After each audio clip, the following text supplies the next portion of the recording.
On this week's episode of Off the Sideline Property Podcast, we have the amazing Mark Gallo from Simplify Finance to join us with his insights and experiences. Mark has over 15 years experience in residential lending, 10 years working for a bank, and 5 years ago he started his own mortgage broking business with Fabio De Castro. Today they're a team of 9, specialising in providing home loan financing to clients. They provide themselves in being client-focused with a track record of 255-star reviews. Ew! Mark is a property investor himself and brought his first property at just the age of 21 years old. He's seen property as a great vehicle driver for his wealth generation. Great to have you on the Property Podcast, Mark. Thanks for having me. Thanks, Mark. All right, let's kick things off. So I guess a topic at the on people's hearts currently are 1, grants, and 2, interest rates. So Mark, I just want to get your kind of overview on, I guess, the pros and cons of these grants, and with interest rates rising, should people really be concerned? I think it was just yesterday that the RBA bumped up rates another 50 basis points. So yeah, if we can get your insight on that, I think our listeners would really appreciate that. Yeah, of course. I will always start off with all things finance. We need to make sure that I can only give general advice only. For sure, yep. I will put that out there. As far as interest rates go, the RBA met yesterday. They increased rates by a further 50 basis points. I think an important thing to remind ourselves is that the RBA cash rate is still actually below 1%. Right. So there were drastic reduction in interest rates that occurred as a result of the COVID-19 pandemic were very much an exception to the rule. Yeah. Now, thankfully, we've come out of the pandemic very strong. So the economy is really strong. Unemployment is very low. So now we're gradually returning to a point of more normal interest rates. So the RBA needs to control the inflation, which is quite high. So they just want to make sure that that's under control. But as far as interest rates go, really on average over a long period of time, interest rates for borrowers would normally be around the sort of 6% range. So at the moment, for owner-occupied variable loans, you're still seeing rates with a 2 in front of them. So to say that we're in a state of panic or if there's any sort of issues out there, I'd still say we're actually in a very strong position from an economical perspective. For sure. And yeah, there's certainly, we've got still the opportunity to grow strongly as an economy moving forward. Yeah. Okay, nice. And I think that's really reassuring, Mark, to hear a lot of people really look at the last 2-3 years and think the normal interest rates are 1.89, 1.79, but that's not really the normal. As you said, over the last 15, 20 years, you probably had 5-6% average interest rates, and you've been all through that. So I think people are just sort of starting to panic because they're seeing the media, and I guess, the news are getting new articles by getting people scared and stressed and all that sort of stuff, and generating their revenue. But from your perspective as well, that's good to hear that it is not the normal 2-3% are still really good, and people are still getting some pretty good bargains out there. Yeah, for sure. I think we also need to remind ourselves that since the COVID pandemic started, property prices grew by over 20% in the last sort of 12 months. Yeah. That's an amount of growth that is somewhat unsustainable. So to take a little bit of heat out of the market is probably a good thing. I think more than ever, it's probably a reminder that the asset selection of the property itself comes to the forefront. Yeah. And that's where a really quality buyer's agent like yourselves will really add value to clients moving forward. There was a period of time in the last few years where if you just put your name on a property title, you probably would have done well. Yeah, that's right. But I think we'll very quickly find out that the clients that have great plans and have purchased quality property in the right areas with good long-term growth, they're going to be the ones that are going to benefit the most moving forward. Yeah, and I think that's a good point. Now it's sort of more coming into a buyer's market opposed to a seller's market, whereas 12 months ago you had one house for sale and 300 applicants, where now you've probably only got 1/10 of that, maybe 30 applicants. which is insane because what's that doing? You're going to have 270 people less if there's 300 for one property opposed to 30. You're going to have a lot less competition. You're going to be able to negotiate better, get a few more % off. So that's a really good point that getting the right professionals like a buyer's agent really will come in handy. Yeah, and ultimately property is a long-term play, right? It's not something that you try to get in there, try to get 20% growth and then exit the market. That's not how it works. Yeah. I think it's about asset selection in the right area for long-term growth and getting also the cash flow correct as well. Yeah. So yes, interest rates increasing will have an impact on cash flow, but I think with your strategy where you're getting the balance right, with a quality asset, with the right amount of cash flow for your clients, that's really going to come to the forefront. Yeah. And to that point as well, like rents have only just started to increase as well. So if you're a savvy investor and you've got an area that's underdeveloped in terms of the rental yield or the rental amount, then you can up your rents to sort of suffice those rate growth so you're not going to have any issues. So at the end of the day, it's not really going to impact your investment at all as long as you've got the right people in your corner to assist you and increase those rent increases. Like I've seen a lot of people have the same rent for 7 years. And that's insane. Why isn't the property manager doing a rent review every year? Yeah. And now they're freaking out going, I'm $30 behind on my mortgage repayments, but you haven't had a rent increase in 7 years. Yeah, the cash flow balance is a funny one. So if you get the rent that you receive correct and you balance that out with a review of your home loan as well, now you're going to be able to turn a property that might be slightly negatively geared and having an impact on you from that perspective to something that could be neutrally geared and something that has a bit more balance to your portfolio. So I think to your point, it's about reviewing your portfolio constantly every 12 to 24 months, making sure that you've got the right rental in place, making sure that you can add value where you need to, and also reviewing the finance in the right manner as well. Yeah, and that's a great point, Mark. Sorry, Daniel. I'm just going to chime in here. So with these interest rate rises, who really feels the pinch here?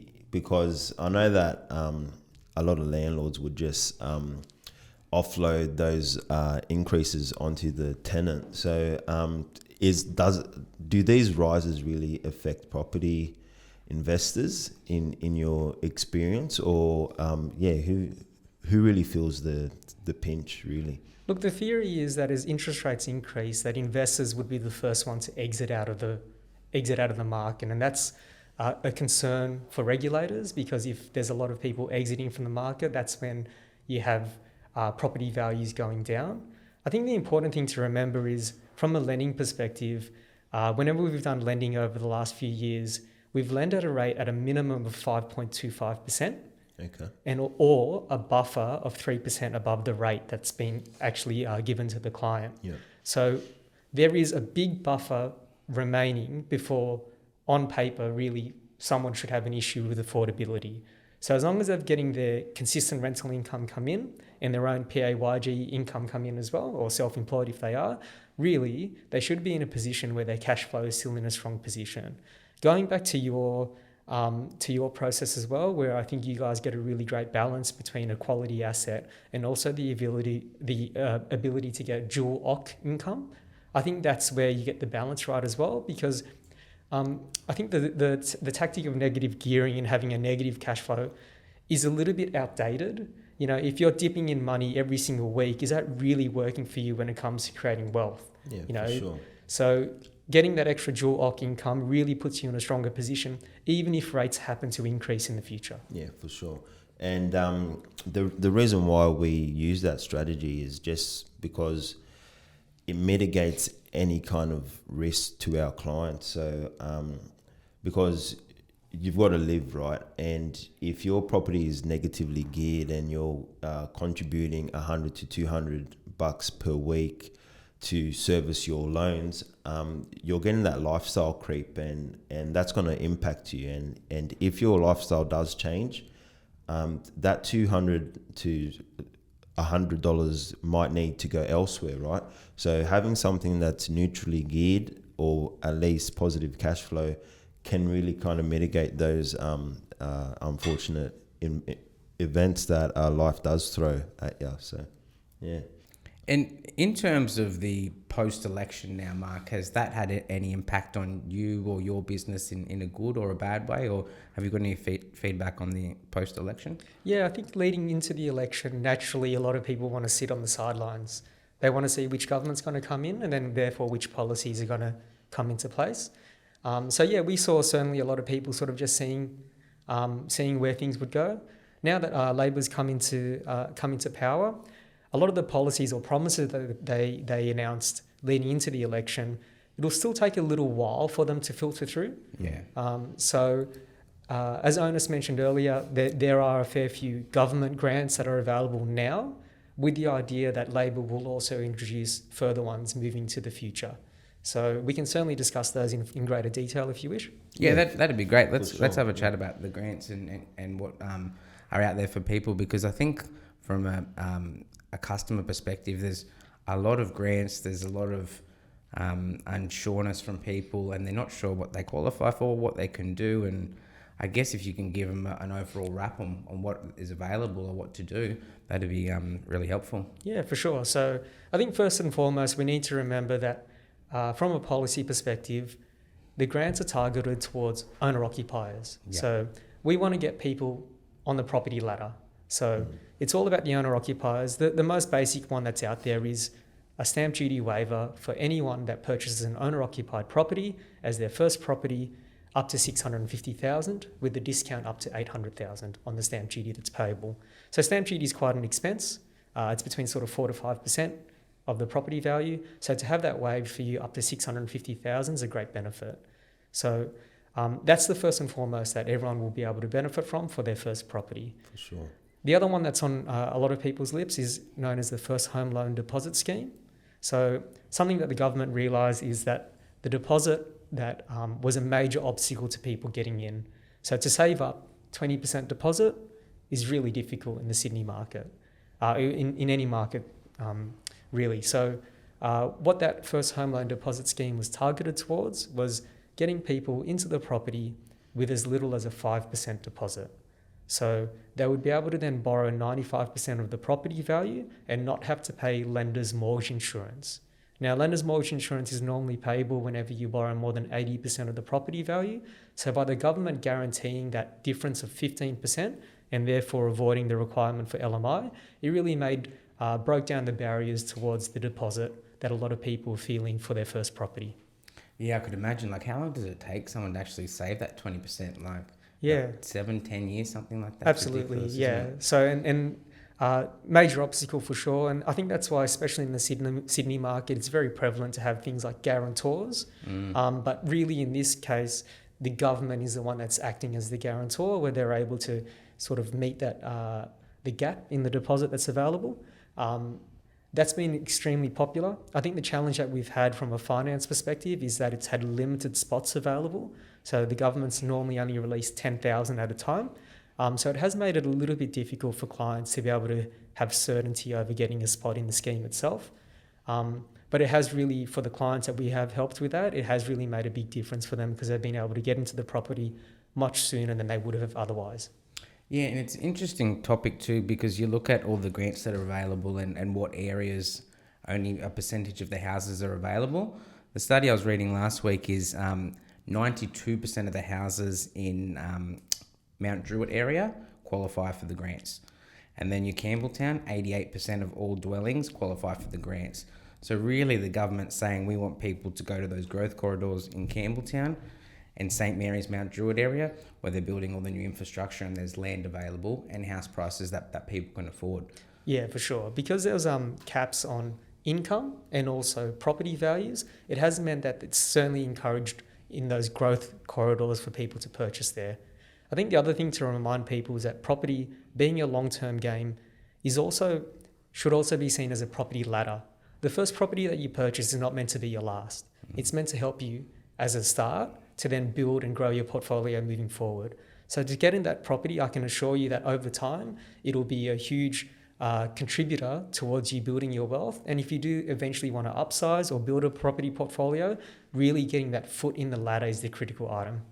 Yeah, and that's a good point. Like getting your foot in the door is great, because if you're saving for 7 or 8 years and you're paying someone else's mortgage off, you may as well get one of the grants and live in one of those areas for 12 months and then upgrade or rent it out and start your investment journey, right? Yeah, for sure. So the Labor government introduced a new scheme, which is the Help to Buy scheme, correct me if I'm wrong, and they were willing to chime in 40% of the purchase price.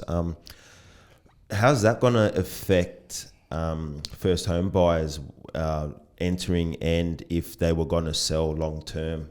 Yeah, so with the Help to Buy scheme that's been put forward by the Labor government, it hasn't come through yet, so it'll take a little while for it to filter through. But yeah, as you said, up to 40% for a new home or 30% for an existing home is what they'll contribute towards the purchase. Where if you think about it from a client perspective, they'll then be borrowing the difference. So if we take the example of a new home, they would be then financing the 60% difference. So the key difference there between that and the existing first home loan deposit scheme is that the Labor government is proposing that the loan itself is much lower. So it then reduces the requirement for the deposit that's required, but also the repayments as well. Now, the drawback is, or not necessarily drawback, but when the property is then sold, the capital gain that's realised from that property is also shared as a result. Yeah. So from a cash flow perspective, it definitely is a big benefit to the applicant. However, when that property is eventually sold, they won't be able to realise the full gain of that property.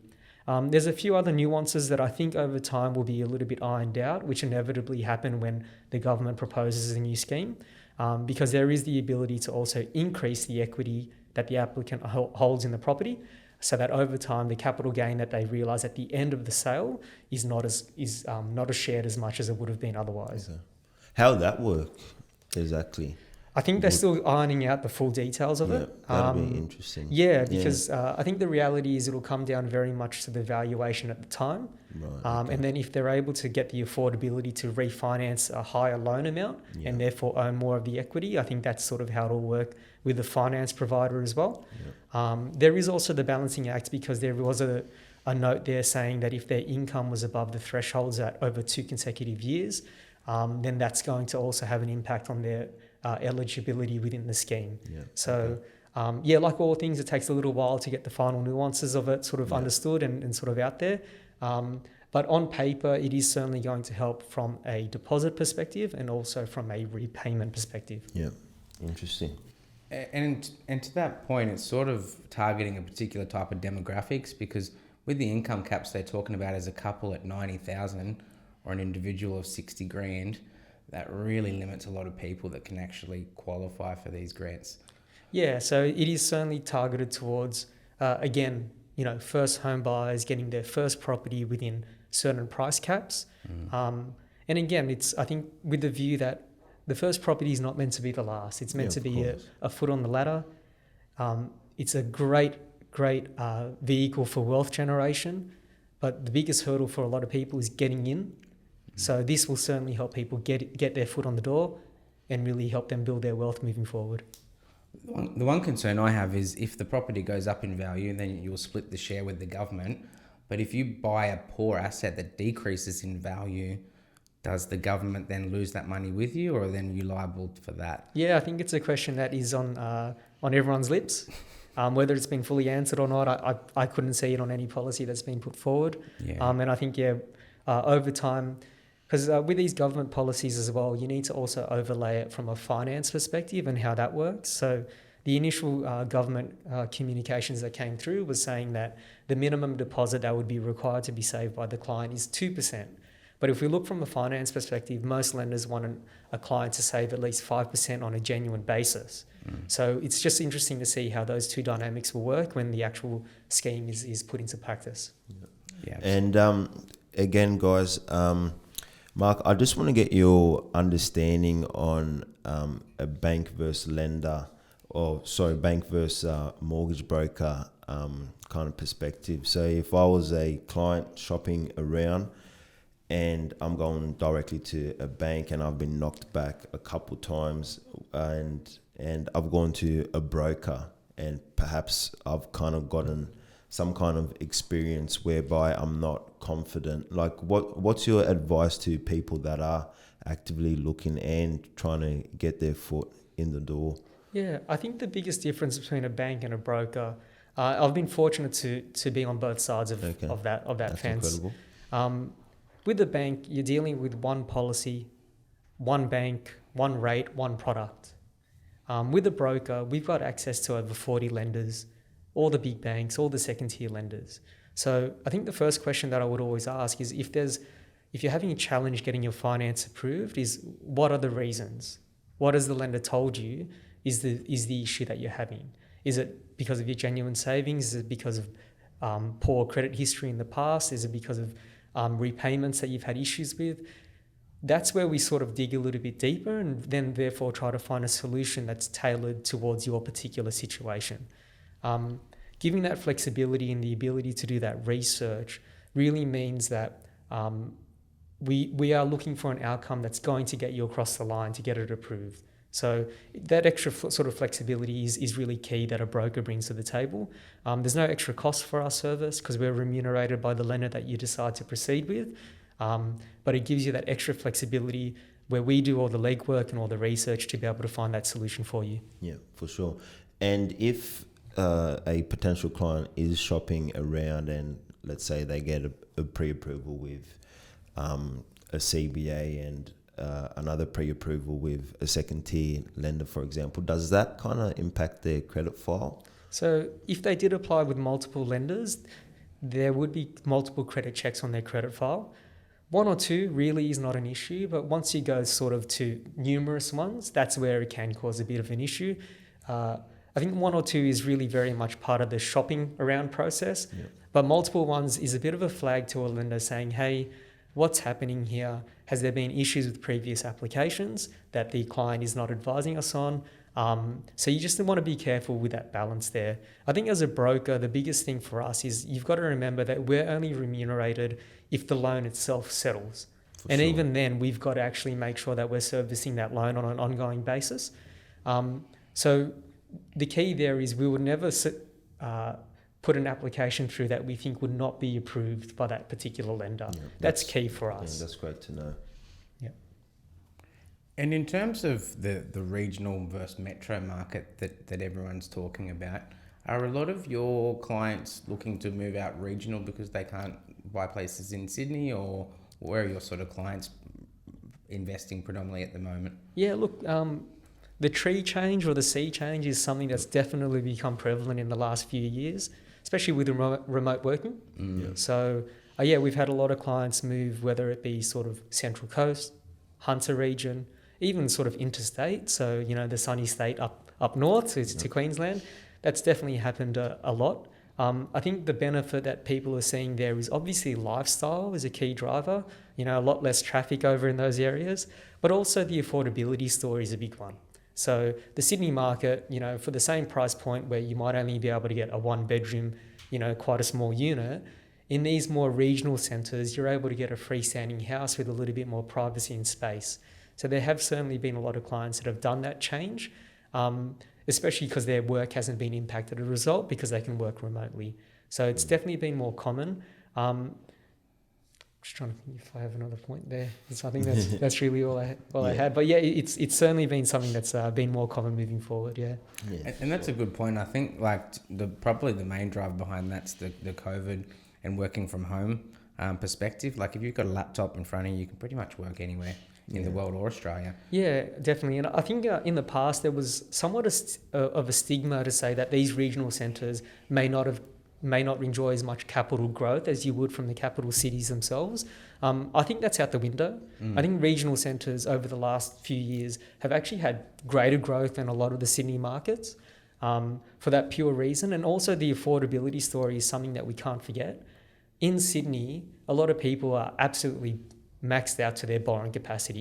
It really, to many respects, it would be difficult for them to get any more borrowing capacity as a result because of the affordability. But with these regional centres, there's a little bit more ability there or flexibility from a borrowing capacity perspective.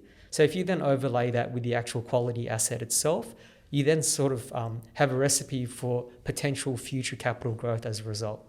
Yeah, and I think a lot of people now are sort of, instead of saying, all right, Newcastle's 2 hours from Sydney, they're living in somewhere in Newcastle going, I'm 10 minutes from the CBD or I'm 15 minutes from the shopping centre. Like Sydney's not the norm anymore because people aren't having to go to the city every day for work or relatives or holidays or things like that. Now they're planning their life in regional remote areas, Central Coast, Wollongong, Newcastle, even Southeast Queensland. It's just unbelievable. Yeah, for sure. And again, I think the biggest drivers there is obviously the financial one is a huge one, but lifestyle drivers, these people are now able to buy a freestanding house with all the amenity that they would want out of Sydney without the traffic. They're enjoying the weather, they're near the water. It's sort of a big tick from a lifestyle perspective for sure. Yeah, the wife's happy wife, happy life. Exactly. That's it. And in terms of the direction with property in the future, do you see it continuing to favour certain locations, or do you think Sydney will be a bit tighter, or what are your thoughts on the future? I think naturally in Sydney, to go back to the affordability story, very much from a borrowing capacity perspective, a lot of people really have borrowed to their maximum capacities. So from that story, it might be difficult to really get... I mean, it goes without saying the 20% growth per year is not something that's sustainable regardless. I think the regional centres certainly have the ability, with the right infrastructure, to continue their growth stories. Moving forward with the market itself, if there happens to be a bit of a slowdown or even a slight decline, I think we need to remind ourselves that any growth that or decline that occurs, it's giving back just a little bit of the enormous amount of growth that they've experienced over the last few years regardless. I think AMP, Shane Oliver came out yesterday with a story saying that even if there was a 10% reduction in price values over the next 12 months, it would only take us to the property values of around March last year. So there's still an incredible amount of growth, and from an investment asset, still a huge growth amount that you've received over the last few years regardless. I think also with these sweeping statements that sometimes are put out there, to say that the property market is grown by 10% or 5% or declined by 5% or 10%, we need to remind ourselves that that's a very macro terminology to use. To say that all property prices are increasing by 10% would be wrong, because we all know that there are different markets within markets. Correct. There are different streets, different suburbs, different locations. All those will make a huge difference to whether your actual asset that you own is actually growing, or and at what rate as well. Yeah. And that's a really good point, because I noticed that they say nationally we're down, example in May, as a percentage, but that the drivers there are predominantly Melbourne and Sydney. If we brought it down to a state or an individual level, you can see huge growth still happening in areas of Adelaide, Southeast Queensland, huge regional metro areas as well. Yep, for sure. For sure. And Mark, I just want to get your opinion here. Why do you think the Australian residential market is so resilient? This market, it's such a complex beast, right? And it's not dependent on one factor, but I think that the Australian market as a whole, in terms of its LVR, is about 30% right now, and it's worth about $10 trillion. So what would you say is contributing to that whole resilience, would you say? I think it's funny, the Australian property market, if you look at it from a purely investment perspective, is a market that is dominated not by investors. So ultimately what I'm trying to say there is everyone needs a roof over their head, right? So it's very much an emotional decision also that it overlays, that we all need to, from a lifestyle perspective, have somewhere to live. So when you already have that as a baseline to work from, everyone wants to then therefore be able to own the property that they live in from a lifestyle perspective. For sure. So when you sort of put yourself in that sort of environment where it's very resilient as a result, because ultimately if you can own that property and keep that property long term, that's where you want to be as an individual in Australia. We do have a love affair for property here as well. It's been a great vehicle, investment vehicle for a lot of people long term. So it is something that I think, if I was to sort of use an anecdote, I remember at the height of the GFC, I was doing lending in Chatswood, where people were very worried because they had purchased a property for around $1 million and they thought they had overpaid. Now, with the benefit of hindsight, we all sit here and saying, my God, a freestanding house in Chatswood for $1 million, where do I sign? Exactly right. It is just something that, it is just so resilient because we all need somewhere to live, and we all, from a lifestyle perspective, are so lucky to live in a country like Australia where people want to stay here. The economy is strong.